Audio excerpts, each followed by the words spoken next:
Assalamualaikum warahmatullahi wabarakatuh. Rasulullah SAW baru saja menyelesaikan salatnya. Di hadapannya masih berdiri seorang lelaki tua yang tampak ragu-ragu, menunggu dengan tatapan penuh harap. Lelaki itu telah berdiri cukup lama, dan Rasulullah menyadari keberadaannya sejak rakaat pertama. Tanpa memperlihatkan rasa terganggu, Nabi mendekati lelaki itu dan bertanya dengan suara lembut, "Apa yang bisa aku bantu, wahai saudaraku?" Lelaki itu terharu, karena seorang nabi tidak hanya menoleh padanya, tetapi juga memendekkan salat, demi tidak membiarkannya menunggu terlalu lama. Itulah nabi kita. Sosok paling mulia, namun paling merendah di hadapan manusia. Kasih sayangnya tidak hanya terbatas untuk keluarganya atau sahabat dekatnya, tetapi bagi siapa saja yang datang membawa kebutuhan, bahkan dalam keadaan beliau sendiri kekurangan.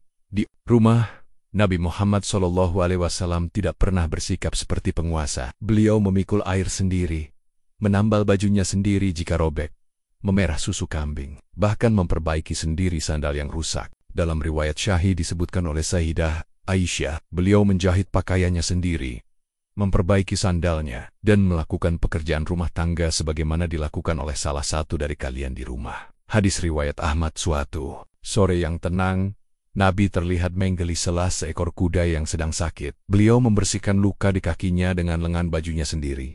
Tidak ada rasa jijik, tidak ada raut kesal. Di hari lain, beliau membuka pintu hanya untuk membiarkan seekor kucing keluar dari tempat berteduhnya. Bahkan, ketika melihat ayam jantan sakit, Nabi Muhammad SAW ikut menjaganya hingga sembuh. Betapa kasih sayang itu menjelma nyata, bahkan pada makhluk yang tak bisa bicara.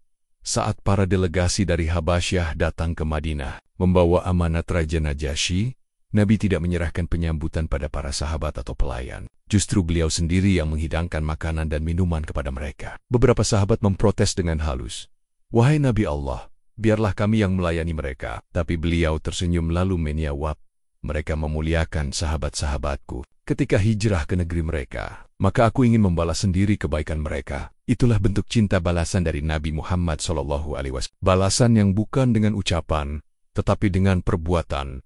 Di antara semua kenangan yang tersimpan di hati Nabi, nama Sayyidah Khadijah tidak pernah benar-benar pergi. Setiap kali ada perempuan tua yang dahulu bersahabat dengan Sayyidah Khadijah datang berkunjung, Nabi menyambutnya dengan wajah berbinar. Beliau menyajikan minuman, bertanya kabar, dan mengajak bercakap-cakap lama. Ketika perempuan itu pergi, Nabi duduk termenung, lalu berkata lirih, "Saat Sayyidah Khadijah masih hidup, ia sering datang mengunjungi kami, mengingat hubungan masa lalu adalah bagian dari keimanan." Hadis riwayat Bukhari. Kasih Nabi Muhammad SAW pada kenangan Sayyidah Khadijah tak pernah luntur. Dalam cinta, beliau adalah lelaki paling lembut. Dalam kehilangan, beliau adalah manusia paling tabah. Cinta itu juga tampak pada perlakuannya terhadap cucu-cucunya. Dalam salah satu salat, Nabi memanggil Sayyidah Umamah, cucu beliau dari Sayyidah Zainab.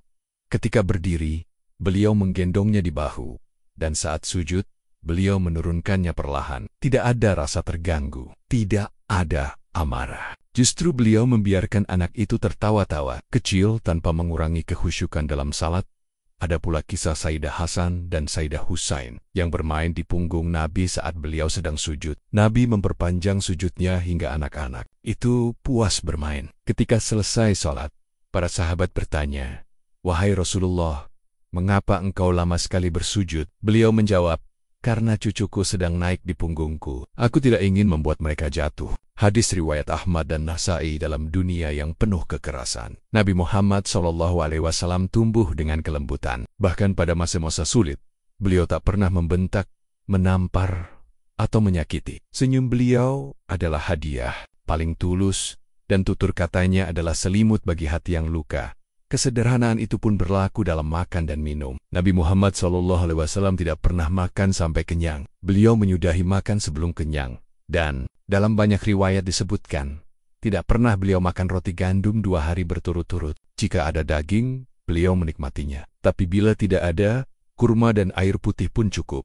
Kesederhanaan ini mengakar sampai ke pakaian. Suatu hari, seorang wanita menghadiahkan selembar pakaian kepada beliau. Nabi menerimanya dengan syukur karena memang sedang membutuhkan. Namun belum lama setelah itu, datang seseorang meminta pakaian itu. Tanpa banyak bicara, Nabi memberikan pakaian tersebut. Harta di tangan Nabi hanya sekadar alat, bukan tujuan. Ia tidak melekat, apalagi menjajah hati. Kita bisa melihat bagaimana kasih sayang beliau tidak hanya dalam peristiwa besar, tetapi justru dalam hal-hal kecil, dalam pilihan hidup sehari-hari. Nabi Muhammad SAW tidak ingin ada seorang pun merasa lebih rendah darinya. Bahkan kepada para pembantu, beliau duduk dan makan bersama. Kepada yang miskin, beliau lebih dulu memberi, meski beliau sendiri tak memiliki simpanan untuk esok hari. Baju besi Nabi pun pernah tergadai di tangan seorang Yahudi, karena beliau meminjam uang untuk kebutuhan keluarganya. Namun tak pernah Nabi menyoba-naibet pengorbanannya. Tidak pula beliau mengeluh. Beliau hanya terus memberi. Dan kasih sayang itu tidak pernah datang dari kemewahan, tapi dari hati yang penuh iman. Barang siapa tidak menyayangi, maka ia tidak akan disayangi. Begitu sabda beliau dalam hadis riwayat Bukhari dan Muslim pada hari itu. Menjelang sore, suara azan berkumandang di kejauhan. Langit Madinah berwarna jingga. Seorang bocah berlari kecil menuju masjid, terjatuh, lalu menangis. Nabi Muhammad SAW menghentikan langkahnya. Beliau angkat bocah itu, membersihkan debu di lututnya, lalu menggendongnya sambil berkata lembut, "Jangan takut, Allah tidak akan membiarkanmu sendiri." Langkah Nabi terhenti sejenak di depan masjid. Matanya menatap langit yang mulai redup. Di dadanya, cinta tak pernah habis dibagikan. Tapi di belakang langkah lembutnya, telah mengendap suara-suara sinis. Dari mereka yang tak ingin melihat cahaya itu bersinar. Yahudi Madinah mulai merasa tidak tenang. Dan di kejauhan, tipu daya itu mulai disusun. Namun belum sampai ke sana. Karena malam ini, Nabi Muhammad SAW masih duduk di rumahnya, menambal sandalnya yang sobek, sambil mendengarkan suara kucing menggesek pintu dari luar. Dan kasih sayang itu belum juga selesai. Langit Madinah telah meremang, angin malam mulai menyapu halaman masjid. Dan Nabi Muhammad SAW masih duduk menambal sandal yang sobek, ketika suara gesekan dari pintu kayu membuyarkan sunyi. Seekor kucing masuk pelan, duduk di sisi Nabi. Beliau menyapanya dengan senyum dan usapan lembut di kepala. Di balik kelembutan itu, ada kekuatan yang tidak terlihat. Karena besok pagi, beliau akan menghadapi bukan sekadar makhluk lemah, melainkan manusia yang menyembunyikan kesombongan di balik kepintaran dan ejekan di balik tawa. Pagi itu, Nabi Muhammad SAW berjalan bersama para sahabat. Di seberang lorong pasar, tampak Sayyidah Aisyah tengah menuntun unta yang sedikit liar. Tali kekang ditarik kuat-kuat, nafasnya tersengal, dan keningnya berkerut. Unta itu enggan tunduk, dan kemarahan kecil mulai terlihat dari wajahnya. Nabi Muhammad SAW melangkah mendekat. Lalu dengan suara tenang yang nyaris berbisik, beliau berkata, "Wahai Aisyah, berlaku lemah lembutlah, karena sesungguhnya Allah mencintai kelembutan dalam setiap urusan." Hadis riwayat Bukhari dan Muslim. Sayyidah Aisyah menunduk, lalu menarik napas panjang. Ketegasan Nabi bukan teriakan, bukan bentakan, melainkan keteguhan yang menjalar dari kasih sayang. Seperti air yang lembut, tapi mampu membelah batu. Namun kasih itu tak pernah berarti kelemahan. Nabi Muhammad SAW mengajarkan bahwa seorang Muslim yang sejati harus mampu mengendalikan dirinya, tapi juga siap bersikap tegas saat hak dan kebenaran diinjak. Dalam Quran Surat Al-Baqarah ayat 245, Allah berfirman, "Dan Allah memberi rezeki kepada siapa yang daik hendokinaya, dan Allah maha luas lagi maha mengetahui." Kalimat ini tak hanya tentang pemberian, tapi tentang keyakinan bahwa kekuatan seorang Muslim bukan pada harta atau kata-kata, tapi pada keberanian hati yang tahu kapan harus diam dan kapan harus berdiri. Pada suatu sore, datanglah serombongan orang Yahudi yang sengaja mendekati Nabi Muhammad SAW. Mereka dikenal sebagai kaum yang cerdas namun penuh keculasan. Di antara mereka, ada yang berseru dengan nada sinis, "Hai Muhammad, jika Allah menciptakan segala sesuatu, maka siapa yang menciptakan Allah?" Wajah Nabi Muhammad SAW berubah. Para sahabat menegang. Udara terasa membeku, tapi Nabi tak segera menjawab. Dalam diamnya, ada badai yang ditahan, hingga malaikat Jibril turun membawa wahyu sebagai jawaban atas pertanyaan keji itu. Allah berfirman dalam Quran Surat Al-Ikhlas ayat 1-4, "Katakanlah, dialah Allah yang Maha Esa, Allah tempat bergantung segala sesuatu. Dia tidak beranak dan tidak pula diperanakan, dan tidak ada seorang pun yang setara dengannya." Ayat itu dibacakan oleh Nabi Muhammad SAW dengan suara mantap dan penuh keagungan. Tapi kaum Yahudi belum puas. Mereka saling pandang dan kembali melontarkan ejekan. "Kalau benar Tuhanmu Maha Kuasa, berapa tingginya? Bagaimana bentuk tangannya? Mereka menertawakan sendiri pertanyaan mereka. Kemarahan mulai naik, tapi Nabi Muhammad SAW masih berdiri teguh. Sekali lagi, Jibril datang membawa ayat dari Quran Surat Az-Zumar, ayat 67. Dan mereka tidak mengagungkan Allah dengan pengagungan yang semestinya. Padahal bumi, seluruhnya dalam gengemenia pada hari kiamat, dan langit digulung dengan tangan kanannya. Maha suci Dia, dan maha tinggi dari apa yang mereka persekutukan. Seketika itu suasana berubah. Orang-orang Yahudi yang sebelumnya congkak, kini terdiam, tapi bukan tunduk, melainkan menahan dendam yang mulai tumbuh. Nabi Muhammad SAW tidak membalas caci dengan caci. Beliau membalas dengan hujah. Ketegasan beliau bukan pada suara yang tinggi, tapi pada pendirian yang tidak bisa dibelokkan oleh ejekan. Hari-hari itu, Nabi Muhammad SAW dan keluarganya hidup dalam kesederhanaan yang dalam. Tidak pernah beliau menyimpan makanan untuk esok hari. Tidak pernah pula beliau makan kenyang 2 hari berturut-turut. Dalam satu riwayat disebutkan, Nabi menahan lapar hingga mengganjal perutnya dengan batu yang diikat dengan ikat pinggang, agar rasa lapar tidak melemahkan langkahnya. Beliau pernah bersabda, bukanlah kekayaan itu karena banyaknya harta, tetapi kekayaan adalah kekayaan jiwa. Hadis riwayat Bukhari dan Muslim. Malam-malamnya seringkali berlalu tanpa makanan berat. Roti kering dan kurma menjadi santapan utama. Kadang hanya bubur dari tepung kasar, tapi tidak pernah keluhan keluar dari lisannya. Justru dari rumah yang sederhana itulah terpancar cahaya yang membimbing dunia. Ketika orang lain sibuk mengumpulkan harta, Nabi Muhammad SAW sibuk membagikannya. Ketika orang lain tidur di kasur empuk, beliau beralaskan kulit yang diisi serat. Namun, siapa menyangka bahwa dari kelembutan dan kesederhanaan itu justru lahir kekuatan paling besar, kekuatan hati yang bebas dari hawa nafsu, dan kekuatan jiwa yang tidak gentar menghadapi kebencian dunia. Nabi Muhammad SAW mengajarkan kepada umatnya bahwa hukum harus tegak, meski yang bersalah adalah orang dekat dalam perkara qisas. Nabi bersabda sebagaimana disebut dalam Quran Surat Al-Baqarah ayat 179, dan dalam qisas itu ada kehidupan bagimu, wahai orang-orang yang berakal, agar kamu bertakwa. Karena itu, beliau menegakkan hukum dengan seimbang. Bila ada yang mencuri dan terbukti, maka hukum ditegakkan. Bila ada yang membunuh, maka pembalasan dijalankan. Tidak berat sebelah, tidak lunak karena kedekatan, tidak keras karena benci.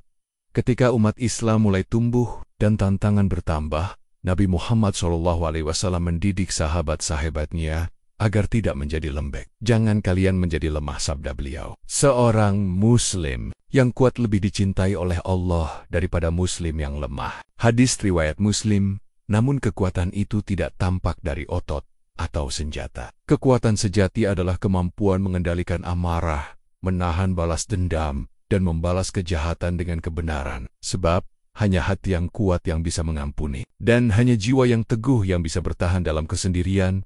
Pada malam menjelang turunnya ayat tentang kisah, Nabi Muhammad SAW duduk sendiri di masjid. Langit Madinah berselimut bintang, dan sahabat-sahabat terdekat tengah bersiap menyambut keputusan besar. Karena esok hari, akan ada yang datang lagi dengan pertanyaan sinis, tapi juga akan ada hukum yang ditegakkan. Dan Nabi Muhammad SAW tidak akan bergeser sedikit pun dari jalan yang Allah gariskan malam itu. Suara kucing masih terdengar di halaman. Angin Madinah menelusup masuk lewat celah pintu. Dan di antara hening, Nabi Muhammad SAW menatap langit dengan tenang. Besok, mungkin mereka datang lagi dengan caci, dengan fitnah, atau dengan tawa yang menusuk.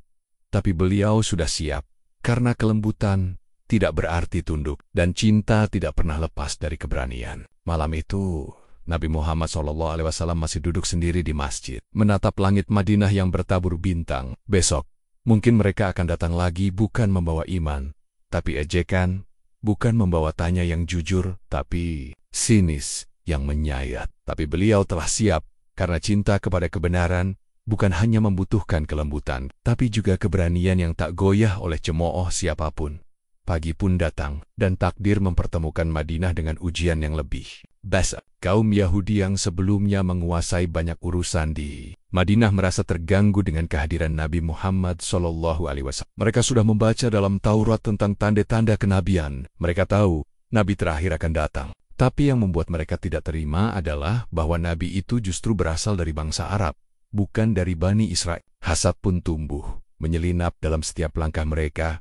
Di tengah suasana yang belum sepenuhnya tenang, muncullah satu nama yang mengejutkan semua kalangan. Abdullah bin Salam, seorang rabi besar, pemimpin dan ahli kitab yang sangat dihormati oleh kaum Yahudi di Madinah. Lelaki inilah yang diam-diam memperhatikan Nabi Muhammad SAW. Ia mendengarkan ayat-ayat Al-Quran, ia menyaksikan akhlak Nabi, dan hatinya meyakini, inilah Nabi yang selama ini disebut dalam Taurat.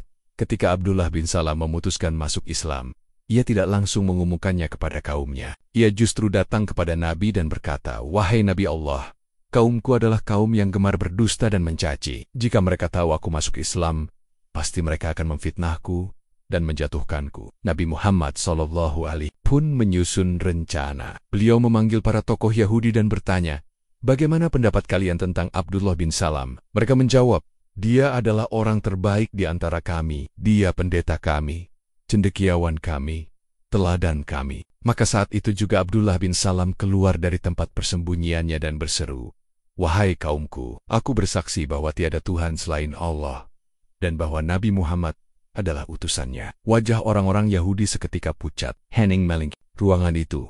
Tapi bukan karena terharu melainkan karena marah. Dalam sekejap, kalimat pujian yang sebelumnya mereka ucapkan berubah menjadi caci maki. "Dia pendusta," seru mereka. "Dia gila. Dia pengkhianat." Abdullah bin Salam tak membalas sepatah kata pun. Ia hanya menunduk. Hatinya sudah mantap. Meski lisannya menjadi sasaran umpatan, kedengkian kaum Yahudi tidak berhenti di situ. Mereka datang lagi kepada Nabi Muhammad SAW. Kali ini membawa pertanyaan-pertanyaan yang tidak diniatkan untuk mencari kebenaran, tetapi untuk melecehkan. Mereka bertanya dengan nada merendahkan, "Hai Muhammad, bagaimana bentuk Tuhanmu? Apakah dia punya tangan? Berapa tingginya?" Mereka tertawa sendiri setelah bertanya. Namun wahyu kembali turun, menguatkan Nabi dan menampar kesombongan mereka. Allah berfirman dalam Quran Surat Az-Zumar ayat 67, "Dan mereka tidak mengagungkan Allah dengan pengagungan yang semestinya, padahal bumi seluruhnya dalam genggaman Dia pada hari kiamat dan langit digulung dengan tangan kanannya. Maha suci Dia dan maha tinggi dari apa yang mereka persekutukan." Ejekan berubah menjadi bisik-bisik penuh dendam. Kaum Yahudi mulai menyusun strategi. Mereka sadar bahwa kekuatan kaum muslimin bukan pada senjata, tetapi pada persatuan. Maka mereka mulai mencari celah untuk memecahnya. Sa'id bin Qais, seorang tokoh Yahudi tua yang dikenal licik dan pendendam, tidak tinggal diam. Ia melihat dari kejauhan sekelompok pemuda Ansar dari suku Aus dan Khazraj duduk bersama di halaman masjid. Mereka tertawa, saling berbagi makanan dan bercakap dalam hangatnya ukhuwah. Padahal dulu, dua suku ini adalah musuh bebuyutan yang tak pernah berdamai. "Demi Allah," gumam Sa'id bin Qais kepada anak buahnya, "jika mereka terus bersatu seperti ini, kita tidak akan berarti apa-apa." Maka ia menyuruh seorang pemuda Yahudi yang akrab dengan pemuda-pemuda Ansar untuk menyusup. Pemuda itu mulai membuka kembali luka lama. Ia menceritakan kembali kisah perang buat seperang berdarah antara Aus dan Khazraj yang pernah membuat Madinah nyaris hancur. Bisikan itu berhasil. Beberapa pemuda Khazraj mulai tersulut. Mereka teringat akan saudara-saudaranya yang gugur di tangan Aus. Sementara pemuda Aus pun tak mau kalah. Mereka membanggakan kemenangan mereka dalam perang itu. Suasana memanas. Suara mulai meninggi.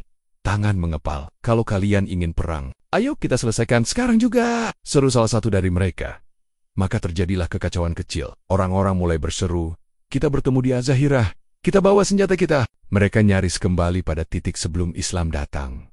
Berita itu sampai ke telinga Nabi Muhammad SAW. Tanpa menunggu, beliau segera datang bersama para sahabat. Dengan langkah tenang tapi teguh, beliau berdiri di hadapan dua kelompok yang hampir saling serang. "Wahai kaum muslimin, Allah, Allah," seru Nabi Muhammad SAW. Suaranya menggema, menyapu semua perdebatan. "Apakah kalian menyeru pada seruan jahiliyah, sedangkan aku masih berada di tengah kalian? Apakah setelah Allah memberi petunjuk kepada kalian, setelah Ia muliakan kalian dengan Islam, kalian ingin kembali pada kebodohan itu?" Ucapan itu mengguncang hati mereka. Beberapa pemuda mulai menangis. Senjata dijatuhkan. Mereka saling menatap, lalu memeluk saudara-saudara mereka dari suku lain. "Ampuni kami, wahai Nabi Allah," ujar mereka.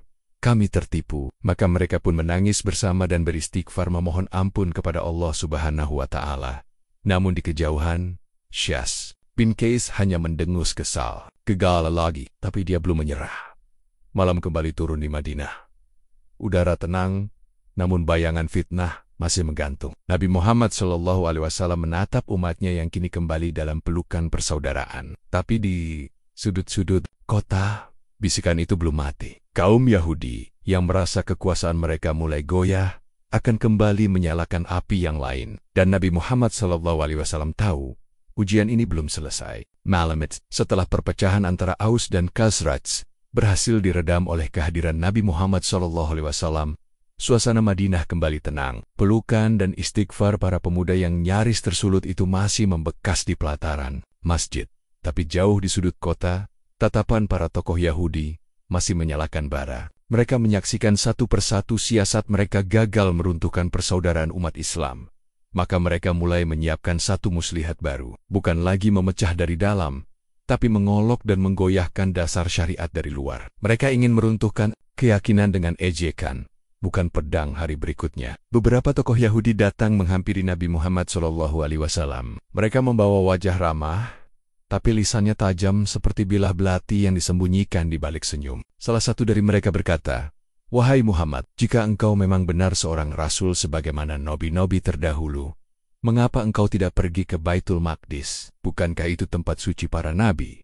Bukankah dari sanalah semua rasul berasal?" Nabi Muhammad SAW tidak segera menjawab. Beliau tahu, ini bukan pertanyaan tulus. Ini siasat lama yang dibungkus dengan logika. Di hadapan para sahabat, beliau tetap tenang, namun hatinya mengarah kepada langit. Sudah lama beliau berharap ada perintah yang jelas dari Allah Subhanahu wa Ta'ala tentang kiblat. Karena sejak beliau hijrah ke Madinah, beliau dan para sahabat salat menghadap ke Baitul Maqdis sebagaimana perintah sebelumnya. Namun dalam hati, Nabi Muhammad SAW terus menengadah, berharap Ka'bah di Makkah menjadi arah yang Allah tetapkan untuk umat ini. Hingga pada suatu hari yang sunyi, saat langit Madinah cerah dan udara pagi begitu lembut, wahyu itu akhirnya turun. Allah Subhanahu wa Ta'ala berfirman dalam Quran Surat Al-Baqarah ayat 144, "Sungguh kami sering melihat wajahmu menengadah ke langit, maka sungguh kami akan memalingkan kamu ke kiblat yang kamu sukai. Palingkanlah wajahmu ke arah Masjidil Haram, dan di mana saja kamu berada, palingkanlah wajahmu ke arahnya." Perintah itu langsung dilaksanakan oleh Nabi Muhammad SAW. Maka saat itu, salat pun dilakukan menghadap Ka'bah. Para sahabat menyambutnya dengan syukur. Mereka tidak bertanya, tidak mengeluh, tidak bingung. Sebab bagi mereka, perintah dari Allah adalah kebenaran mutlak. Maka dalam waktu singkat, Masjid Qiblatain di Madinah menjadi saksi perubahan arah salat dari Baitul Maqdis ke Ka'bah. Namun seperti yang sudah diduga, kaum Yahudi menjadikan perintah suci ini sebagai bahan ejekan. Mereka menggolok-golok kaum muslimin, menyebarkan kata-kata licik di pasar dan jalanan. "Lihatlah mereka," kata mereka sinis. "Baru kemarin menghadap ke Baitul Maqdis, sekarang pindah ke Ka'bah. Ini bukan agama yang konsisten. Kalau ini, bagaimana kami bisa percaya bahwa ini adalah ajaran Tuhan?" Ejekan itu sampai ke telinga para sahabat. Beberapa dari mereka mulai merasa geram, tapi Nabi Muhammad SAW menenangkan hati mereka. Dan Allah kembali menurunkan wahyu sebagai jawaban atas ejekan dan tipu daya tersebut. Allah berfirman dalam Quran Surat Al-Baqarah ayat 142, "Orang-orang yang kurang akalnya di antara manusia akan berkata, apakah yang memalingkan mereka dari kiblat yang dahulu mereka berkiblat kepadanya? Katakanlah, kepunyaan Allah lah timur dan barat. Dia memberi petunjuk kepada siapa yang Dia kehendaki ke jalan yang lurus." Ejekan itu adalah bukti nyata kebodohan mereka terhadap makna petunjuk ilahi. Padahal mereka tahu, kiblat bukan sekadar arah fisik, tapi simbol ketaatan pada Allah Subhanahu wa Ta'ala. Mereka hanya tidak rela bahwa kiblat kini telah berpindah dari tanah yang mereka klaim sebagai pusat keimanan menuju Ka'bah yang selama ini mereka pandang sebelah mata. Namun tipu daya belum berhenti. Mereka datang lagi, kali ini dengan tawaran yang dibungkus manis. "Hai Muhammad," kata mereka, "kalau engkau kembali menghadap ke Baitul Maqdis dalam salatmu, kami akan menjadi pengikutmu." Ucapan itu seolah ikhlas, seolah bersedia masuk Islam. Padahal hanya siasat untuk menguji keteguhan Nabi dan menjatuhkan beliau di mata umatnya sendiri. Allah membantah mereka langsung dalam wahyu berikutnya. Quran Surat Al-Baqarah ayat 143. "Dan demikian pula kami telah menjadikan kamu umat yang adil dan pilihan, agar kamu menjadi saksi atas perbuatan manusia dan agar Rasul menjadi saksi atas perbuatan kamu. Dan kami tidak menetapkan kiblat yang menjadi kiblatmu sekarang, melainkan agar kami mengetahui siapa yang mengikuti Rasul dan siapa yang membelot. Dan sungguh, Pemindahan kiblat itu terasa amat berat, kecuali bagi orang-orang yang telah diberi petunjuk oleh Allah. Perintah ini tidak hanya meneguhkan posisi Nabi Muhammad SAW, tetapi juga menyaring siapa di antara umat yang benar-benar beriman, dan siapa yang hatinya masih condong pada arah yang ditentukan oleh manusia, bukan oleh Allah. Umat Islam menerima perubahan kiblat ini dengan sukacita. Hati mereka mantap, karena mereka tahu bahwa tidak ada kebenaran kecuali apa yang datang dari Allah. Tapi kaum Yahudi tak berhenti menyebar keraguan. Mereka mulai menyindir di pasar-pasar. Bagaimana bisa arah sujud kalian berubah hanya dalam hitungan hari? Apakah Tuhan kalian pun berubah-ubah? Pertanyaan mereka tak butuh jawaban panjang, sebab kebenaran telah bicara. Dan ayat-ayat suci telah menjawab sebelum mereka menyelesaikan ejekannya. Allah berfirman dalam Quran Surat Al-Baqarah ayat 140. Kepunyaan adalah timur dan barat, maka kemanapun kamu menghadap disitulah wajah Allah. Sesungguhnya, Allah maha luas lagi maha mengetahui. Di tengah semua itu, Nabi Muhammad SAW tetap berjalan dengan teguh. Beliau tidak menanggapi dengan marah. Beliau tidak membalas ejekan dengan hinaan. Sebaliknya, beliau menguatkan para sahabatnya dan menegaskan bahwa dalam setiap perintah Allah ada kebaikan, meskipun manusia tidak langsung memahaminya. Sore itu, Nabi Muhammad SAW duduk memandangi arah Ka'bah, wajahnya tenang. Namun dalam pandangannya ada luka yang tidak terlihat oleh mata biasa. Bukan karena mereka mengejek, tapi karena mereka telah menolak kebenaran yang sudah ada dalam kitab mereka sendiri. Dan beliau tahu, ini baru awal dari penolakan yang lebih keras. Karena di balik perubahan kiblat, sedang tumbuh bani-bani kebencian baru yang akan menyasar, bukan hanya arah salat, tapi dasar keimanan. Dan malam belum turun sepenuhnya saat siasat lain sedang disiapkan. Ujian belum berakhir, perjalanan ini masih panjang, dan Nabi Muhammad SAW belum mengucapkan kata terakhir. Langit Madinah masih menyimpan ketegangan yang belum reda. Setelah kaum Yahudi gagal mengguncang keyakinan umat dengan siasat perubahan kiblat, mereka terdiam untuk sementara. Namun di waktu yang hampir berdekatan, datang pula tamu dari arah selatan. Delegasi kaum Nasrani dari Najran. Mereka datang bukan hanya dengan kereta dan pakaian indah dari Yaman, tapi juga dengan tekad untuk menguji Nabi Muhammad SAW dalam perdebatan terbuka. 60 orang bangsawan Nasrani turun di Madinah dengan tampilan megah. Mereka mengenakan jubah panjang bersulam emas, membawa tongkat kayu berukir, serta mengenakan cincin dan salib yang menggantung di dada. Mereka bukan orang biasa. Mereka adalah para pemimpin agama, bangsawan kaya, dan cendekiawan yang ingin membuktikan bahwa ajaran mereka lebih tinggi. Mereka masuk ke dalam masjid dengan tenang, lalu melaksanakan ibadah mereka dengan menghadap ke timur, arah kebiasaan kaum Nasrani. Beberapa sahabat hampir menegur, namun Nabi Muhammad SAW mengisyaratkan agar membiarkan mereka menyelesaikan ibadahnya. Ketika mereka selesai, datanglah pemimpin tertinggi dari rombongan itu, Al-Aqib, disusul oleh seorang pendeta bernama As-Sayyid. Mereka duduk di hadapan Nabi dengan sikap yang terlihat ramah, namun membawa agenda besar. Mereka mulai berbicara, menyampaikan tujuan kedatangan mereka, dan perlahan membuka tema yang menjadi akar utama perbedaan, ketuhanan Nabi Isa alaihissalam.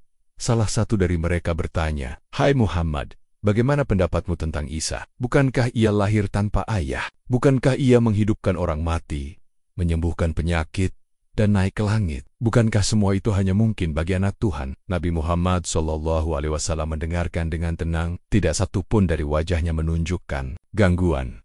Lalu beliau menjawab dengan ayat dari Allah yang telah turun kepada beliau. Sesungguhnya perumpamaan Isa di sisi Allah adalah seperti Adam. Allah menciptakannya dari tanah. Kemudian Allah berfirman kepadanya, "Jadilah."